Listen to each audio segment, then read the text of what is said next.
नमस्कार मित्रों, स्वागत है आपका ज्ञान गंगा आयुर्वेद क्लासेस में। Myself doctor Anil Kumar Patel, MD, Rachana Sharir, assistant professor, SAS Ayurvedic medical college Harhua, Varanasi.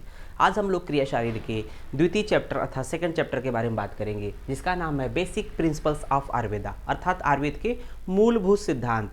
जिन सिद्धांतों पर जो है आयुर्वेद टिका हुआ है, अर्थात जिसका संपूर्ण क्रिया शारीर में बात होती है, उन सिद्धांतों अर्थात उस बेसिक प्रिंसिपल्स के बारे में बात करेंगे। तो वहाँ पर जो है पहला पॉइंट है उस चैप्टर में, देखेंगे दोष धातु मल मूलम ही शरीरम, अर्थात जो शरीर है अर्थात शरीर का जो स्वास्थ्य है किस पर डिपेंड करता है, किस पे टिका हुआ है, दोषों पर, धातु पर, मल पे, अर्थात ये शरीर के मूल कहे जाते हैं। तो शरीर मूलम ही शरीरम, अर्थात शरीर के मूल होते हैं दोष धातु मल।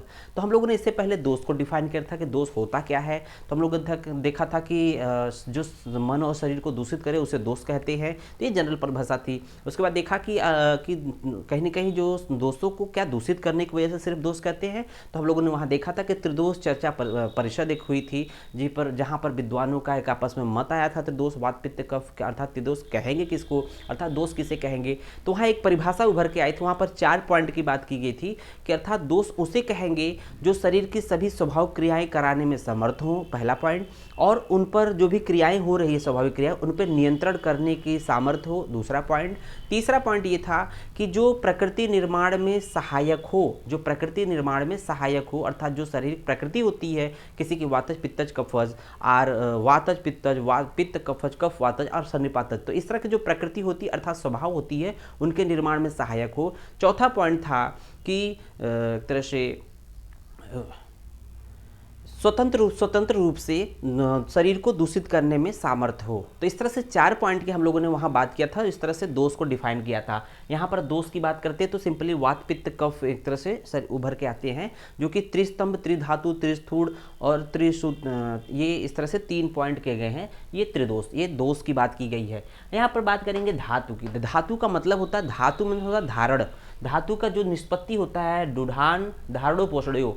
तो इसका संस्कृत में जो निष्पत्ति है कहने का डुढान धारण पोषणयो शब्द से मिला हुआ, जिसका अर्थ होता है धारणार्थक, अर्थात धारणार्थक का मतलब होता है कि शरीर का धारण व पोषण करने वाली रचनाएं धातु कहलाती है।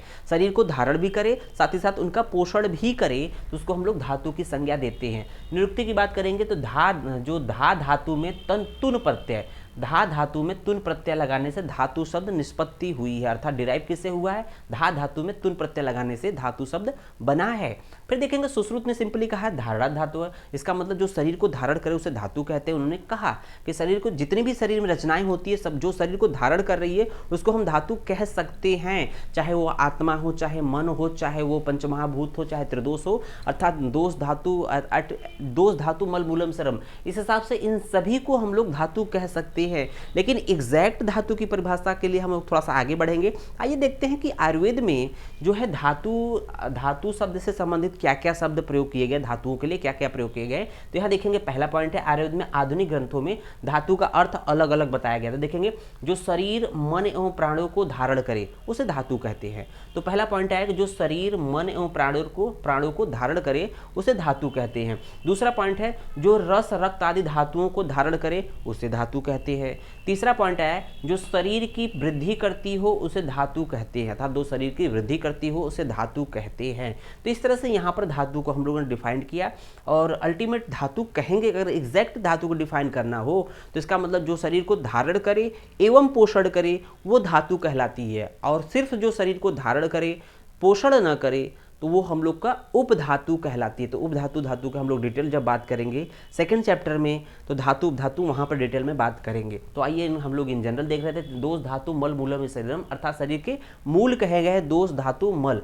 तो यहाँ पर देखेंगे धातुओं की संख्या की इन जनरल बात करें तो हम लोग कहते हैं ना, रस धातु, रक्त धातु, मांस धातु, मेद धातु, अस्थि धातु, मज्जा धातु, शुक्र धातु, धातुएं 7 बताई गई हैं। तो एक तरह से बेसिक कॉन्सेप्ट हम लोग के सामने आता है कि धातु इन सबको कहते हैं। आइए देखते हैं फिर धातु के बाद कहने के जो थर्ड नंबर है मल। तो मल शब्द कहने से ऐसा लगता है कि विकृति या फिर कहीं दूषित करने से होता है। तो मल का एग्जैक्ट देखा जाए तो जो मल का काम क्या है, मृजते शोधते इति मल, अर्थात मृजते मीन्स होता है शरीर शरीर को जो निर्मल करे, शोधते में शरीर का शोधन करे। तो जो शरीर को निर्मल, तो मृज्यते मीन्स होता है ना कि जैसे हम लोग पर डे स्नान करते हैं, मृज्यते साथ ही शरीर का शोधन करते हैं, तो जो शरीर को निर्मल एवं शोधित करे उसे मल कहते हैं। अर्थात देखते हैं कि जब हम लोग पर डे जो होता है, गर्मी के मौसम में पसीना होता है तो हम लोग शाम को आके नहाते हैं या सुबह नहाते हैं, तो कहने कि अगर पसीना शरीर में रहेगा तो इन्फेक्शन बढ़ जाएगा, अगर हम नहीं नहाएंगे तो इन्फेक्शन बढ़ जाएगा, हो सकता है बीमारियां फैल जाए। या खाना खाने से पहले हम लोग कहते हैं ना कि हाथ के मल को बाहर कर ले, अर्थात मल जो होता है शरीर में निर्माण हो रहा है उसको हम लोग कुछ प्रक्रियाओं के द्वारा उस शरीर को बाहर निकाल रहे हैं तो उसे मल कहते हैं। तो उनके दूर हटने से, शरीर के हटने से शरीर क्या हो रहा है, शरीर जो है निर्मल हो रहा है, अर्थात स्वस्थ की कंडीशन में है। या ये भी कह सकते हैं कि सारंगधर ने बोला है मल की परिभाषा, मलिनीकरणान मला, अर्थात जो शरीर को दूषित करे, मलिन करे, उसे मल कहते हैं। तो इस तरह से देखते हैं कि अगर ये पर्टिकुलर जो स्ट्रक्चर्स, जो सब्सटेंस है, जैसे हम लोगों ने खाना खाया, आहार का निर्माण, आहार का पाचन हुआ, पाचन होने के बाद जो आहार रस तो अपने पूरे शरीर में मतलब उसका एब्जॉर्प्शन हो गया हृदय के थ्रू, संपूर्ण शरीर में विक्षेपित होकर जो है उसका एब्जॉर्प्शन हो गया, मीन्स जहाँ जरूरत थी उसको लोगों ने यूटिलाइज कर लिया टिश्यू लेवल पे। फिर बात करते हैं कि जो उसका एक तरह से दूसरा पार्ट था मल वाला पार्ट, तो मल वाला पार्ट था पुरुष, अगर वो फीकल मैटर एक निश्चित समय तक ही शरीर में रहता है, जब तक उसमें से आवश्यक न्यूट्रिएंट है या एलिमेंट है या वाटर एब्जॉर्प्शन तब तक नहीं होता है, उसके बाद वो शरीर से निष्कासित हो जाता, मल का वेग प्रवृत्त होता है। अगर उस वेग को धारण करेंगे, मल और मूत्र के वेग को धारण करेंगे, तो क्या होगा, शरीर में रोग उत्पन्न होंगे। तो इसलिए कह रहा है कि जो शरीर को मलिन करे, तो अगर उस मल को धारण कर रहे हैं, रोक रहे हैं, तो क्या होगा, शरीर को दूषित कर रहा है, इसलिए उसको सारंगधर ने कहा मलिनीकरणा मला। फिर अष्टांग संग्रह ने कहा मल के परिभाषा में कि जो शरीर को मलिन करे तथा जिनकी उत्पत्ति आहार से होती है। तो यही हम लोग बात कर रहे हैं बार बार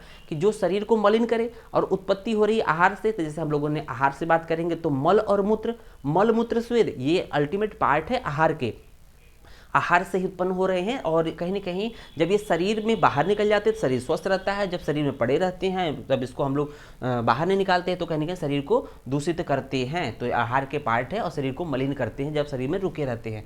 अष्टांग हृदय ने क्लियर कट कहा कि मूत्र पुरुष स्वेद को मल कहा है। तो मल की बात करने पर हम लोग को देखते हैं मूत्र पुरुष स्वेद, मूत्र अर्थात यूरिन, पुरुष अर्थात फीकल मैटर, स्वेद अर्थात स्वेटिंग, ये मल कहे जाते हैं। अब आचार्य चरक ने जो है कि जो पर्टिकुलर धातुओं के मल और अन्न के मल के बारे में बात किया है, तो हम देखेंगे अन्न अर्थात जो आहार लेते हैं उससे जो मल निकलता है पुरुष और मूत्र का निर्माण होता है।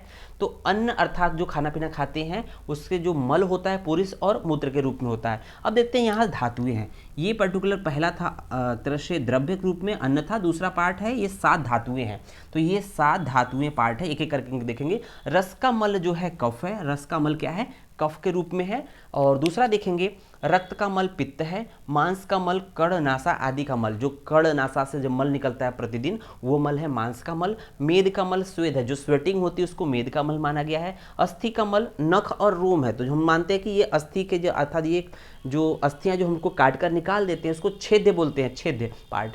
तो अस्थि का मल क्या है, नख और रोम है। और मज्जा का मल नेत्र का मल है, जब हम लोग सुबह उठते हैं तो आंखों से जो गंदगी निकलती है उसको हम लोग बोलते हैं मज्जा का मल, दैट इज कॉल्ड अच्छी विट, जिसको हम बोलते हैं नेत्रमल। और त्वचा का मल स्नेह है, तो त्वचा का मल जो होता है ऊपर जो होता है स्वेटिंग के दौरान जो उस पर एक तरह से सिक्रीशंस होते हैं उसको हम लोग बोलते हैं त्वचा का मल स्नेह होता है। इस तरह से हम लोग देखते हैं कि जो शरीर है दोष धातु मल मूलम ही शरीरम, मतलब जो इसकी जो दोष है धातुएं हैं मल है सभी शरीर को धारण करते हैं, लेकिन धारण करने के बाद जो अगर दोष है तो त्रिदोष वात पित्त कफ अपने शरीर को धारण किया है।